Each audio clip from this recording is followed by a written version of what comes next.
वालेकुम नाज़रीन, welcome back to my YouTube channel. उम्मीद है कि सब दोस्त खैर आफियत से होंगे।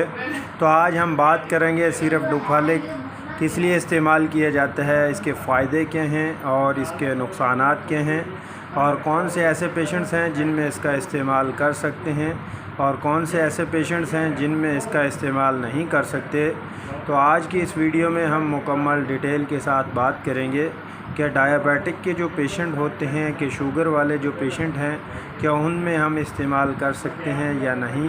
तो आज की इस वीडियो में हम मुकम्मल डिटेल के साथ बात करेंगे। जिन दोस्तों ने मेरे यूट्यूब चैनल को सब्सक्राइब नहीं किया तो वो मेरे यूट्यूब चैनल को सब्सक्राइब कर दें और बेल आइकन को प्रेस कर दें ताकि आपको मेरी वीडियो बर वक्त मिलती रहे। तो नाज़रीन चलते हैं अब हम अपने टॉपिक की तरफ। सिरप डुफालिक, अगर इसके एक्टिव इंग्रेडिएंट की बात की जाए यानी साल्ट की बात की जाए, कंपोजिशन की बात की जाए, तो इसके अंदर लैक्टोलोज यानी 66.7 ग्राम बाय 100 ml में मौजूद होता है। तो ये मोस्टली उन पेशेंट में इस्तेमाल करवाया जाता है कि जिनको यानी कब्ज़ होती है, कब्ज़ का मसला बहुत ज़्यादा रहता है, तो उस सूरत में इसको इस्तेमाल किया जाता है। एबट फार्मा का सिरप है, 120 ml में होता है, बहुत ही ज़बरदस्त सिरप है। जिनको कॉन्स्टिपेशन का मसला रहता है यानी कब्ज़ का मसला रहता है वो इसका इजीली इस्तेमाल कर सकते हैं। और नाज़रीन अगर कॉन्स्टिपेशन रहेगी, कब्ज़ वगैरह रहेगी आपको, अगर आप इसका ट्रीटमेंट नहीं करेंगे तो आपको मैदे के मसाइल और दूसरी पाइल्स का मसला बन जाएगा यानी बवासीर का। अमूमन जिन लोगों को बवासीर होती है अगर उनसे हिस्ट्री ली जाए तो उनकी फ़र्स्ट हिस्ट्री यही होगी कि हमें हमेशा ही कब्ज़ रहती है, तो पखाना नहीं आ रहा होता, जिसकी वजह से कब्ज़ की वजह से गैस्ट्रिक हो जाती है, पेट में दर्द रहता है, स्टमक पेन रहती है, हेडेक रहता है, चक्कर आ सकते हैं और उसके अलावा बीपी शूट हो सकता है क्योंकि गैस्ट्रिक हो जाती है। तो जो डुफालिक सिरप है ये इन सब चीज़ों से निजात देता है। यानी जब आपको कब्ज़ नहीं रहेगी, अमूमन आपने सुना भी होगा कि जो कब्ज़ है वो 72 बीमारियों की जड़ होती है। तो इसलिए जो कब्ज़ है वो बहुत ही ख़तरनाक और डेंजरस बीमारी है। इससे कई बीमारियां जन्म लेती हैं कब्ज़ की वजह से।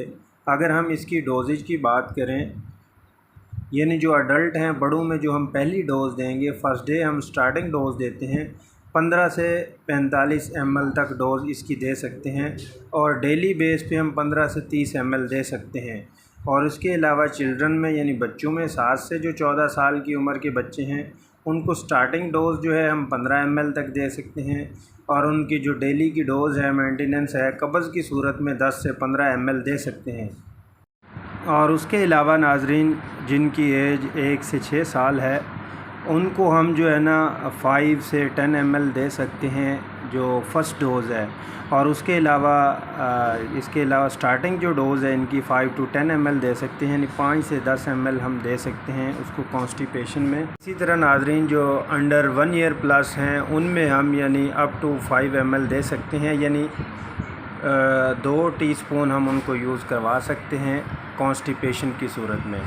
और इसी तरह जिनको कॉन्स्टिपेशन होती क्यों है, स्टमक की वजह से हो जाती है, मैदा जिनका अक्सर डिस्टर्ब रहता है या फ़ास्ट फूड का ज़्यादा इस्तेमाल करते हैं, पिज़्ज़ा वगैरह जैसा कि बर्गर और ऐसी चीज़ें होती हैं, ये जिनको लीवर डिजीज़ होती है यानी जिगर की प्रॉब्लम होती है, उसकी वजह से भी उनको जो है ना कॉन्स्टिपेशन रहती है, कब्ज़ रहती है। और जब आपको कब्ज़ रहेगी तो ज़्यादा कब्ज़ की सूरत में आपको पाइल्स बन जाएगी यानी बवासीर रहेगी।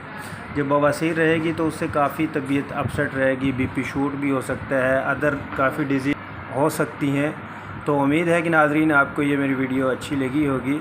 और उसके अलावा जिन पेशेंट में हम इसका इस्तेमाल नहीं कर सकते, जिन पेशेंट को लूज़ मोशन लगे हुए हैं यानी पेट ख़राब रहता है, तो उस सूरत में डुफालिक का इस्तेमाल ना करें क्योंकि इससे मज़ीद मोशन इंक्रीज़ होंगे, पेट में दर्द होगा, स्टमक पेन भी हो सकता है और उसकी वजह से आपका जो है बीपी लो भी हो सकता है, नमकियात जिस्म से ख़ारिज होंगे तो जिस्म ठंडा भी हो सकता है।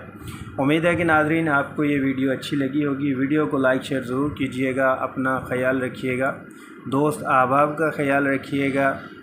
मिलते हैं नेक्स्ट वीडियो में, तब तक के लिए मैं इजाज़त चाहूँगा। अल्लाह ने